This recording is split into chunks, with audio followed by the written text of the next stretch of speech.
People, deluded, I'm back again. Now, on Wednesday, we take on Manchester United away from home at Old Trafford. Now, it's a big week for us, essentially. I'm doing this vid just before we play against Spurs, so any injuries and things like that, forgive me, people. I mean, at this moment in time, I've heard that, just to give you a context of when this video is being made, I've heard Ozil's not in the side. I've just seen the squad announced and he's not in the squad, so we'll make of that for another vid. But, yeah.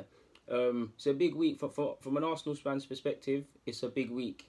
I don't know what the Spurs game is saying at this moment in time, but I don't need to tell you the context of Arsenal beat Spurs. Arsenal versus United. Now, when Fergie was there and Wenger were there, two former foes, now good friends. On the balance of things, we lost the war against Manchester United. But what Arsenal fans can be proud of, we gave United some sleepless nights. We've won league titles. We've won league titles at their place, the very place we're going on Wednesday. We've given them sleepless nights. We've stressed them, considering the money they had and all of these things. We did a lot against United. We really came, and I'd say apart from a couple other examples, Fergie still won the war, like I said, but we came and stood up to the bully sort of thing. Obviously, we're both fallen giants, but Arsenal v United, I don't need to tell you what it is. It doesn't matter if we're both fighting for relegation, which, at least in Arsenal's case, hopefully never happens. It's a massive game with massive contexts. They've caused us some sleepless nights, especially of recent years since we moved to the Emirates.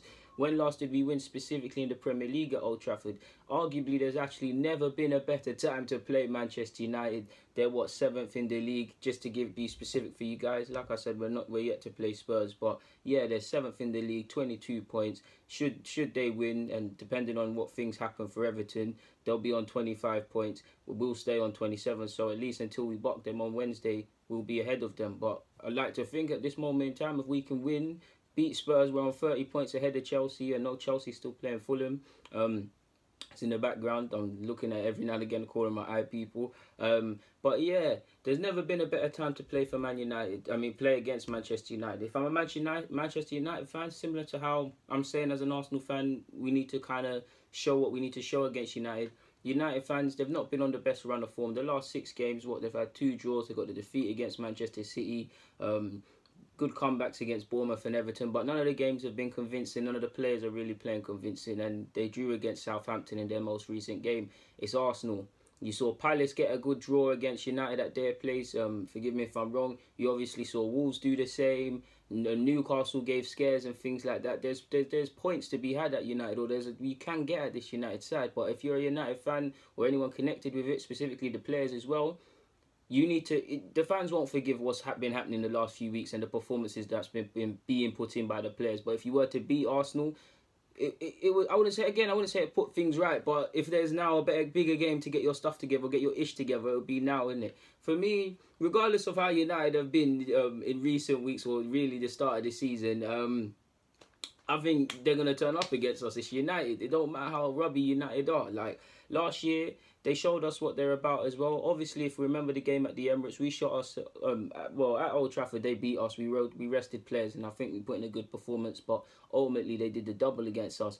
For me, I'm more looking at the home game against them at the Emirates, because it shows what you should be doing. We shot ourselves in the foot, Koscielny and Mustafi, not to name drop people, with obviously the 2 errors. But United gave us a glimpse as to what possibly, I know a year's a long time, but what possibly they could do. Lukaku, forgive me if I'm wrong, didn't score in that game, or if he did, I'm sure he got an assist, and I'm sure he put in a good selfless performance. Lingard played very well. They counter-attacked us, and they got men up there, 4v3 defenders, and they outnumbered us, and they really did a number on us, in my opinion. Yeah, we had opportunities to score, and if we didn't shoot ourselves, we could be here saying if, that, and the third. We can only really deal with the facts. It's Arsenal v United, like I said, it's bragging rights. It's a big week for Arsenal. We talk about top 4 and this unbeaten run and all of these things. It's all fun and dandy and good, and don't get me wrong, I'm happy about that. But when we cut the crap, these are the games. You need to put in good performances. For me, obviously, it's not the end of the world. It is the end of the world because we lost the rivals, but it's not the end of the world in the sense that, for me, if any real credentials in terms of getting the top 4 that were really here to change things, you get 4 points from these games against Manchester United and Spurs. Like I've already said, we'll take 2 points because a draw in either game isn't bad, and I'd love 6 points, but it is what it is. United, specifically to Old Trafford, we need to move to them. The United crowd have been very nervous this season because they're not being given anything to be confident about. They'll cheer their men on, and obviously against Arsenal, like Arsenal away fans, which we'll bet they're better than the home ones, we'll be trying to do G the players up, regardless of how the players have been playing, or the context they've been playing in, or If you look at the comments, the bust-ups in the change rooms, the loss of form, all of this, the manager, all that's wrong. They'll be cheering them on. But that United fan base right now is nervous. If we get in behind, if we have a goal, for me, it's a game purely based on bravery, this game. You have to be brave. Obviously, we're going to speak about it tactically, but you have to be brave. If we get at that, United fans will get nervous. If they're nervous in a big game like that and we're getting in behind, we've done half the job because the defenders are incredibly nervous. That will feed through to the defenders. Likewise, if the defenders are moving nervous, it will feed through to the fans. So it's a game of bravery. Obviously, the context is different because it's a big game. But like I've already said, when you look at Wolves to a degree and you look at certain other games, Palace and Newcastle, and even, again, it weren't at Old Trafford, but Bournemouth and things, whether United won, lost or draw, it depended on how the team set up at a stage, the opposition has been leading, or the opposition has had Manchester United on the rope. So that is, we need to start well. Obviously, what's concerning is the first half of games, we don't typically start well, but we need to really get runners in behind. Start well, be brave. In my opinion, be brave in midfield. Don't lose careless balls, but be brave. Get onto Pogba. Pogba's the only one that wants to pass the ball forward consistently within that midfield. If you get onto him, half the job's done, and we force Matic to try and bring the ball out, all different things can happen.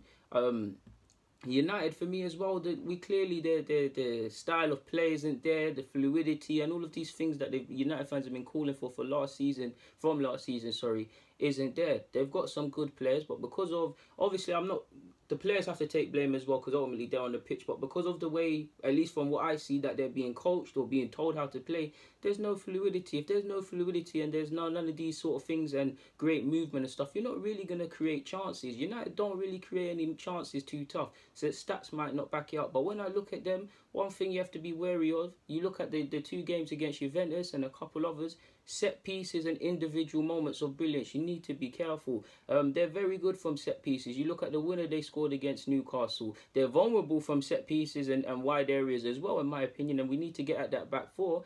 But they set pieces, you look at Mata, a couple of times, you look at a couple of things Fellaini's headed in, and obviously they've got a considerable height advantage, so set pieces, we need to look at that. But I do think they can be frustrated. Even if you look at the first half against Spurs, yeah, they at home, at Old Trafford, Spurs turned them over, and it looks all good because they won 3-0, but United actually had chances to score. Spurs frustrated them. Spurs, you can frustrate them. Even the Southampton game before Southampton bottled it. When you men sit in and stuff, United players consistently, they don't want to run in behind, and the only ones that really want to do that is Rashford, and he's in and out the side. Martial does it occasionally, but more likely to come inside. Sure, credit where due. He wants to get him. He wants to run the left channel. So that's an area, in my opinion, we need to look out for.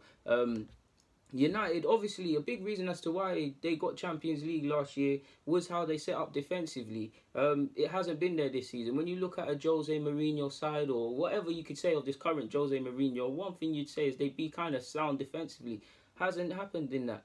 Prior to the game against Southampton, they had 2 clean sheets in the last 13. So that's something we need to be wary of, in my opinion. Obviously, I've already mentioned set pieces. I'm reading my notes. Late goals and individual moments. Like you saw, man, these are the things you need to be careful of. Again, in terms of fluidity, they have not really got any options going forward, people. So it's just going to constantly be Pogba. Like you saw for the goal against Southampton that Rashford did well from. It's a long ball from Pogba. Martial does very well. You saw that again. Ironically, I think it was against Newcastle. A long ball for Lukaku. You constantly either see long balls or taking advantage in set pieces or dead ball situations. If you're brave against United, like some sides have showed, whether they won, lost or drew home or away at United, bravery. United don't like bravery at the moment. United can't deal with bravery at the moment, especially that back four. Jose, yeah, he said he needed a centre-half, but they're at 6s and 7s, and it doesn't matter who really plays there. Their centre-halves, when they get in 2v1, they have a real issue following runners or being aware of runners off the ball. They're constantly unaware of who's around their shoulder. We need to take advantage of that. Aubameyang's a poacher, so I expect him to score in a game like this based on that sort of logic. They need to show something like show something to their fans. Like I've already said, we need to be, there's nothing more we can say other than we need to be brave. We need to be brave. We really need to be brave in midfield. Don't get discouraged if a ball doesn't come off, because I feel this United side, especially the midfield, they're incredibly wasteful.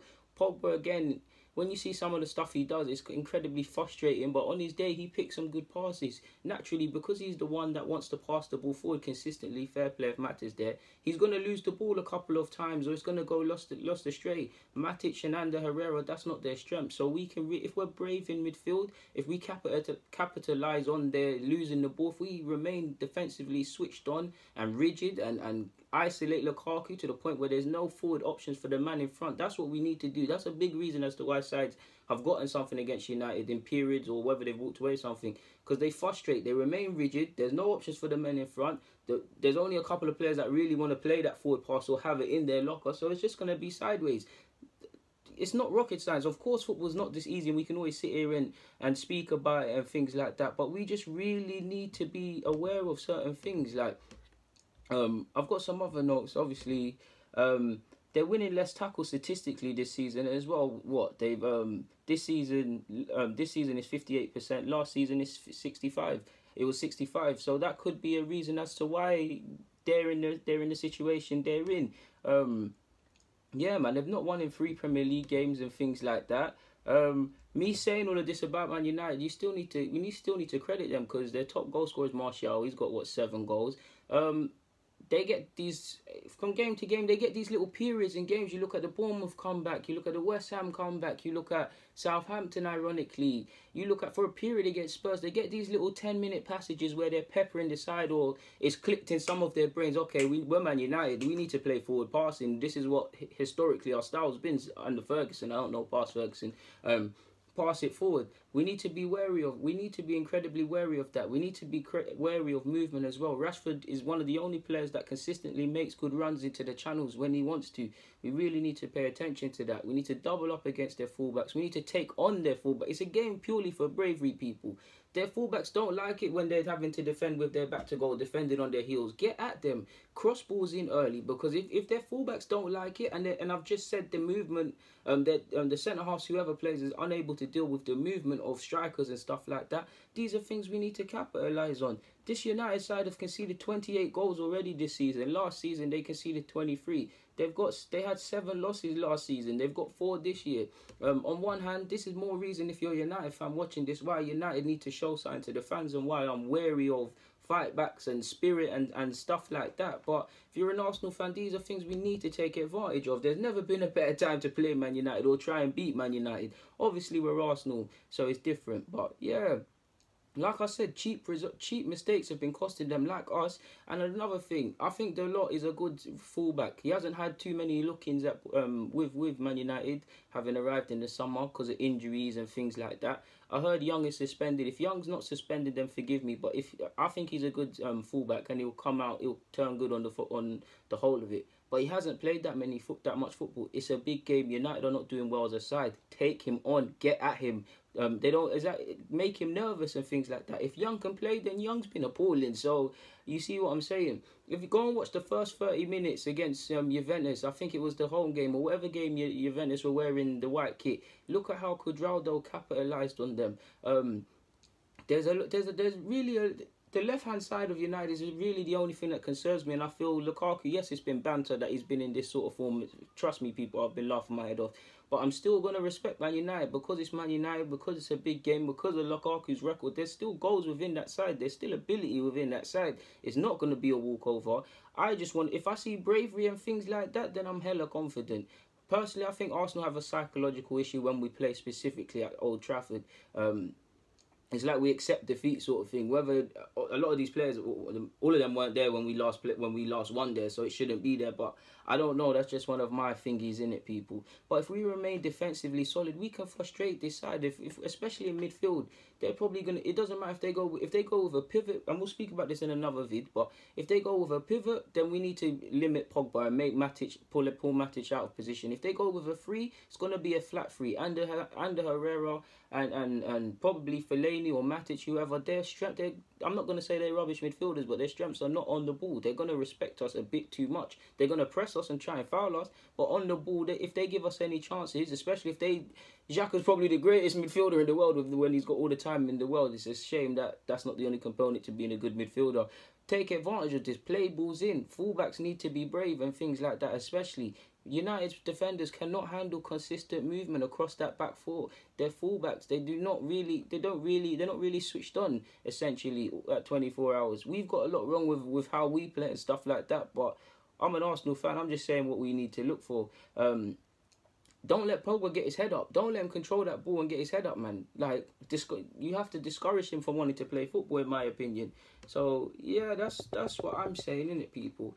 Obviously, we'll mess around with the tactics board in another vid, but for now, anyways, people, deluded. We need to beat Man United. I want to see us beat Man United. If we lose, we have no choice but to hold our L. But there's never been a better time to play this side, especially away from home, especially with the environment. Dare I say, it's toxic with Jose, with the squad, with several playing staff on the squad. It's never been a better time. So we need to take advantage of that, in my opinion. But for now, anyways, people, deluded. Like I said, I'll be back where we'll mess around with the tactics board a bit more, because I feel a lot will go over your head because we've said a lot here. But for now, people, DG, I'm out. People, deluded. Now, I've obviously spoken in part 1 and offered some thoughts already in regards to Manchester United, but we might as well have a play with the whiteboard, the tactics board, and see where we could, or just see what I'm saying visually come to life, or see how we could possibly beat them. Now, I've obviously got notes in front of me to guide me, but specifically, now, United have played a couple formations, They've played a 3-5-2 or slightly different variations of that, depending on how deep you want to look into it. They've played 4-3-3 in a couple of games, and they've played 4-2-3-1. Yeah, I almost forgot what the hell it was for a sec. But I feel there's been a constant theme now, not the best of handwriting and drawings, but 4-2-3-1, essentially, yeah? This is what we need to do. Insert whoever the hell you want, United fans, you know whoever occupies that position more than me. But if we look at the pivot, if it's a flat midfield, if he drops and he makes it a flat midfield, then fair play. But I hate doing this. But this midfield, now one of them's likely to be Pogba. We'll put a P here with my right hand. Oh, that's decent for Pogba. Now, if they're in a pivot, Pogba is the only one that is going to consistently, people, want to play it forward. Want to, whoever this is, whether it be Rashford or Martial, running into the channels or coming inside, etc. Lukaku, etc. He's the only one that's consistently going to want to play it over the top or find runners or find people into space or find passes where they're going to score from. Like you've seen against Wolves, like you saw in the 0-0 against Valencia, like you've seen in the Champions League against Juventus, like you've seen against Crystal Palace, like you've seen in the first half with Spurs at Old Trafford. United and even Newcastle, and Southampton to a degree too. United can't, whether it's to do with coaching or however they're playing in terms of fluidity, they find it incredibly hard to break down sides. Yes, they've done it and we've got to give them credit. They've scored goals, but 9 times out of 10, it's set pieces. It's either free kicks in dangerous areas, direct free kicks with Matic a couple of times, individual brilliance from Fellaini and stuff. They're not really creating clear-cut goal-scoring opportunities on a general basis. It's normally a ball over the top from Pogba or something like this. So if we remain intact, and you can imagine our 11 out here, keep men intact behind the ball, limit the options that Pogba has if he's the only one that's going to do it, they're going to get frustrated. The other players not going to be brave. Matic and Ander Herrera, they're decent on the ball, better than people getting credit for, but they haven't got that pass into them, so they're going to consistently shy away from that. If they're just frustrated, if they're just going to sideways pass it, then we're just going to be able to stay in position longer and longer. And on top of that, Lukaku, he'll be isolated if we've got 4 defenders, obviously the 2 centre-halves, to which he'll have a decision to make. If he stays up there, they're playing with 10 men. If they're playing with 10 men, essentially, when it gets like that, then our fullbacks, Kolo and Bellerin, can have more joy and hurt them in wide areas. We need to cross the ball in. We need to, you look at the goal Wolves scored, João Moutinho, it all, eventually it fell to Moutinho. It all came from a wide position. You look at Southampton's, Armstrong's first goal, from a wide area. You look at the second goal Newcastle scored, I think it was Moto. These things all develop from a wide area. So if we can do our job in terms of disrupting them positionally, then we can be more effective in an opposition sense. So it doesn't matter. Just to reiterate the point, apologies for shaking that, people. We'll remove the 10. And we'll play with a flat. We'll put a flat midfield 3. Sorry. Again, people, if this is the flat midfield 3, Again, Matic and Ander Herrera, their likely job is either going to be marking Xhaka to not get him on the ball, marking either Ozil, provided he's back, or Mkhitaryan. So again, it's only Pogba. So if someone's man marking him, or we've outnumbered them in midfield, or it's just Pogba can't find anything, we've done half our job because no one else is going to want to play it forward. We need to pay attention to the left-hand channel because I do think Shaw, Martial, Rashford, when he wants to work them channels, he's very good. What was I going to say? Just to reiterate the point about the back four, Manchester United's back four.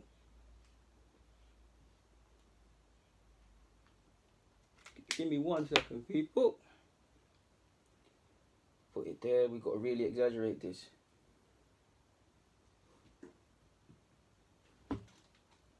Now, you're seeing runners on both areas. Now, what United's issue is this, yeah? If the ball comes in early from this position, the fullbacks there, right back or left back or whatever side you want to look at it, has done their job. They're trying to stop the cross. But the issue is, my man here and my man here, consistently, whether it's because United keep shuffling their members or whatever, completely unaware of the runners, my man here and here ahead of them. They don't look over their shoulders. If a nice whipped ball's come in behind him and he mistimes it and he's got no awareness, naturally he's going to take advantage. Or like he even saw a couple of times, 1-2s are played, men make these runs, they then receive the ball and then they put balls into the box against Manchester United. So there's potential blind spots of Manchester United that we can take advantage of. For me, we need to it's just a case of being brave in midfield, people. If they play a 3-5-2, then no, there's not even any point because I've just showed you that. Well, should he show movement off the ball, people? I'll keep Man United red because they're the home team, even though we play with red as well. Let me clear this right up for you guys. Apologies, people, man. I wish I had the Sky Sports thing, but what did we say we're gonna do now? Movement. Even though I've just showed it, will be black now because the white one was. I mean, not the white one. The blue one was getting a bit mad. Movement, people. Press. The back four. United's back four is so crucial. Firstly, I want to see us pressing as a free. I want to see us pressing because 9 times out of 10, that midfield, they do play out from the back, but that defence is not confident playing out from the back. If you stop their 2 centre-halves, if you press them and you try and limit them from wide areas, limit the fullbacks getting onto the ball, half the job's done. Because again, think about it, if the keeper, we'll just make him black, he can't pass it to X, Y, Z, etc. What's he going to do, people? The ball is obviously going to come long, to which, if the ball is long to, let's call this one Lukaku, and yeah, that's long to Lukaku, people, hopefully you can see. And he's outnumbered because we've got our 2 centre-halves and we've got Torreira dropping. It's useless because what's going to happen? We're just going to get onto the ball more, people. We're going to be able to trouble them in areas. So that's one thing we need to be very aware of, in my opinion. For me, just be brave. Like, first and foremost, just be brave. Put balls in behind. Like, balls in behind to draw their back four again. What I don't want to see is this. Like, I don't want to see one guy making a sick run there, one guy making a sick run, fullbacks back in it. This is actually what I want to see in terms of movement. In terms of movement, people, first and foremost, that's what I want to see. I want to see positivity because you've got fullbacks going up there, you've got our strikers, you've got Bellerin, and you've got our winger, but we'll make another one to put another fullback to illustrate the point. I want to see us having a goal. Don't sit off this defence. But equally, what I don't want to see from our midfielders is this, or even our centre-halves. Balls are on. Be brave. Get behind them. They don't, like I said, they don't. United's defenders, or specifically the fullbacks, they really can't defend when their backs to goal or they're on their heels. So get at them. What I don't want to see is this. I don't want to see lovely passes on and this happens. He's got the ball. He passes it sideways. Then he passes it sideways. And then it just keeps shuffling side to side, side to side. United are not confident. Take advantage of the lack of confidence. I don't even know who you classify as a favourite, because depending on what the result happens against Spurs, it depends on what you class it as. United are United at the moment, so I don't really think there's anything. To illustrate the point again, I want to see good movement from our strikers. I want to see us busting a gut to get to the near post or the far post. I want to see our midfielders running in behind, because these lot really can't... They have a problem communicating. As a back four, I want to do you lot a justice, man, so I'm going to do it properly. Football's an easy game. It's just idiots complicate it, people, right? Yeah? To make it black, because when it's an important point, I like it black. Yeah? Defense is all about shuffling. Defense is all about shuffling across people. That's all it is. All it is about shuffling across. Don't drop. Alright. I don't know if you can see, but I've drawn two little footballs. Yeah? Yeah? If he's engaged the ball, if my man's on the football here and the fullback's engaged, he goes to it. What's the logical thing, people? Shuffling across. You're just shuffling across. This centre half will tell him to tuck in. So you get it, people. So we still hold our shape. United are having an issue with that. They're at 6s and 7s. Some people are going in. Some people are dropping off to make them red. The midfielders, one guy's sitting in. Couple guys are staying off. Take advantage of that. Some people, Aubameyang is going to be a heavily marked man, and I still want him to make these runs. But at times, do what Harry Kane did against Chelsea. Make pointless runs, whether it's starting from wide areas or going out here, so our midfield can take advantage, so we can get to the back post. They have an issue shuffling across, people. Take advantage of this. Utilize it.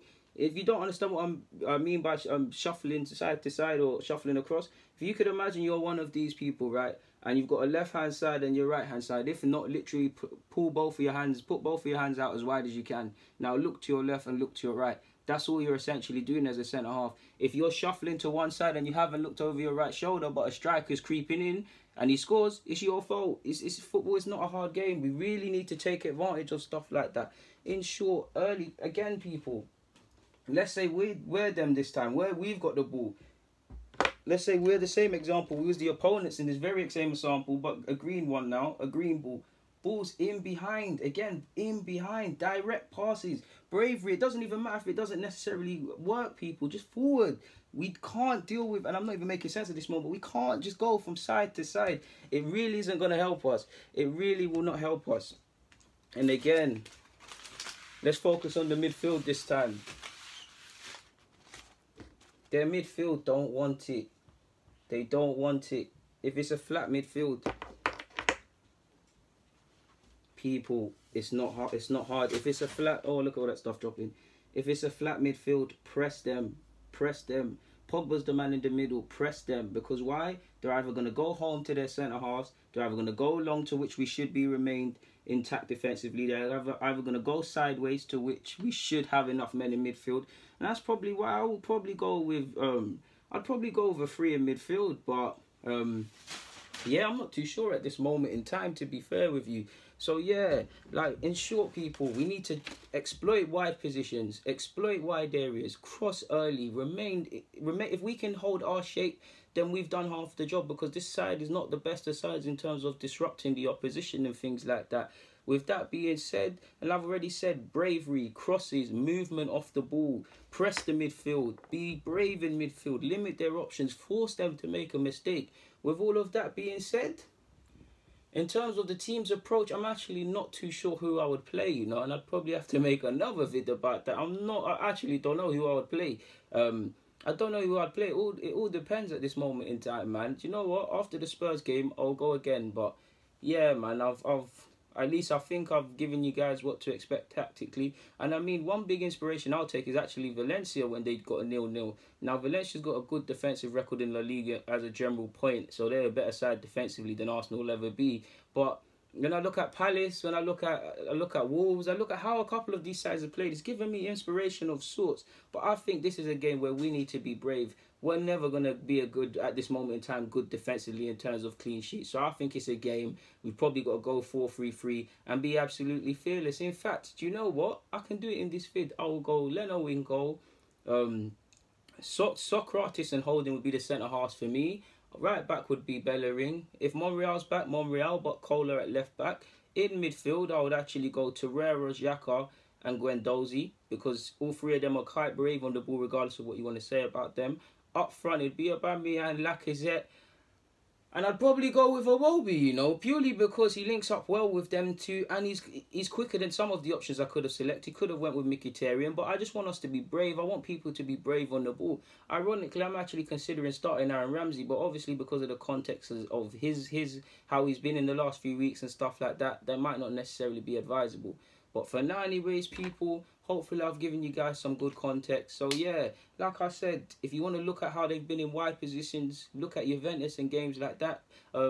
So yeah, I've got nothing more to say. We just need to get the job done against them, and it's never been a better time to play them. But may the good side, the better side win if you're a United fan watching this, and if you're an Arsenal fan, hopefully we do this thing. But I'm off to watch Arsenal beat Spurs. Guys, deluded. It's been a pleasure. I'm out.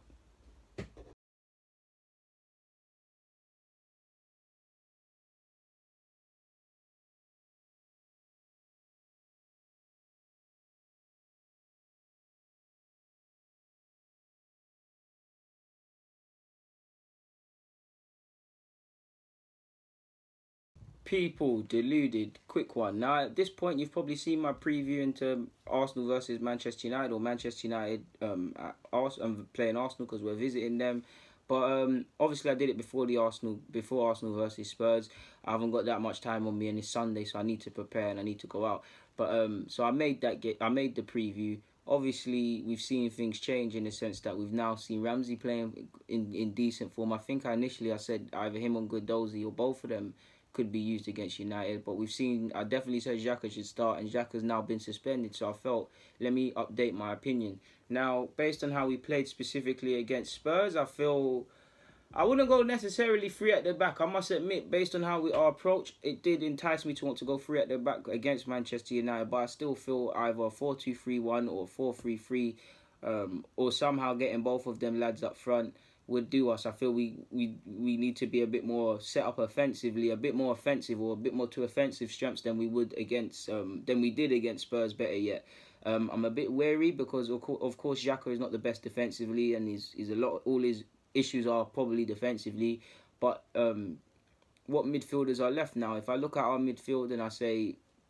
Xhaka's gone, I have no qualms playing Maitland-Niles, and I would throw Maitland-Niles in there, but he hasn't played that much football. He's still probably rusty, and it might not be fair. He done when he was thrown in last season at, away from home at Old Trafford. He came out of it, so I have no parts of him playing in this game, and I would be confident in him to start. And out of 10, I'd probably give it a 6. But something also tells me, would it necessarily be wise? I can't put my hand, people, admittedly, onto why I don't necessarily think it would be wise, but I can't in it. So there's that. Xhaka's leaving, so if you're Xhaka's not leaving, he'll be left out. So I'm thinking, do you bring in El Nene now? El Nene's defensive cover is extremely overrated in a sense for me. You always see him pressing, but he would bring in a bit more stability. At least when it comes to helping out Torreira and making sure Torreira has a decent chance by himself in terms of what he's trying to do onto a pitch. Do you bring in Aaron Ramsey? I felt Aaron Ramsey, based on how he played against United Spurs when he came on, deserves to start against United. Like I've said, I want us to be fearless against United. I want us to be intact offensively and really on point and really brave and stuff like that. But I also think about it, United's midfield, they play a flat three at times. Now, if they're gonna be compact and rigid and things like that, and they've got Matic and Herrera, we'll still be better technically than them. But I'm thinking, do you bring in someone who's more on fighting and things like that, to which I can't really find. Because if you play, assuming Mkhitaryan and Iwobi start again, and you bring Ramsey into it, none, and somehow, I don't know, if he was to play Ozil on top of all of that, which wouldn't be possible, I don't think, so just disregard Ozil, that would be a good offensive lineup. But I do feel, going against my own logic and at the risk of sounding a bit like a hypocrite, it is a bit too offensive, and I don't really see the balance. So admittedly, people, if I had to make the lineup, with the United game now Spurs finished, and United game now on the horizon, or the next game on the agenda, I'll go Leno in goal. I must admit, Leno, you've kind of got I think you done alright against Spurs, but by the same logic, there was some concerning stuff. So Leno, I feel after Torreira, Bellerin was probably the best player on the pitch, excluding probably Aubameyang and Lacazette because of what they did. But Bellerin shoo-in for right back, probably one of his best performances this season as a whole, to be fair with you. So Bellerin would be my right back. Centre half, I must admit, I feel the centre-halves were all right, but by the same logic, I feel they were quite terrible. I look at Mustafi just conceding silly fouls and just throwing his handbags out at any given opportunity. Socrates obviously was giving away a lot of fouls, and one criticism of him he does give the fouls away quite a lot in dangerous areas. And you obviously saw him do it against Spurs, and they scored a free kick. Forgive me if I'm wrong, I can't remember, but something's telling me he did that against Bournemouth as well, or was doing that against Bournemouth. And Holding obviously conceded a penalty, whether it was a penalty or not. Diving is a thing in football. I don't advocate it, but he gave Son the opportunity to go to ground. It's never a penalty. But I've always said, when I coach and when I tell my friends, we can't mitigate for the ref. Sometimes it's going to go against us. We need to focus on what we could have done right. Yes, the ref should have got the call wrong. Could have got the call correct versus getting it wrong. But if you look at any mistake before you point a finger at someone, three are looking back at you. So by that logic, what led us to conceding this goal? Could we have cut it out? Could we have sniffed danger? Is there any more phases of play we could have done better in? So I'm not sure. So I've said Bellerin and Leno. Centre half, I'm gonna go with Holding and Socrates. Left back, Kohler, he had a good game offensively, and we're gonna need that at United, especially from wide positions. Midfield, I feel Guendouzi's still very immature in how he plays, but he's a lovely footballer. I'm gonna go Torreira, Guendouzi. I'm actually gonna go with Aaron Ramsey. And up front, I'm gonna go with Aubameyang, Lacazette. How it works, I don't really care. And I'm going to go with Mesut Ozil. Mesut Ozil probably will not play because of what seems to be going on. But I actually was just about to say Iwobi, people. I won't lie to you lot. But I just feel, based on how he played against Spurs and probably Mkhitaryan, can't hold it against them, but they just probably weren't at it. So I'd probably go Guendouzi, Aaron Ramsey and Torreira, like I've said.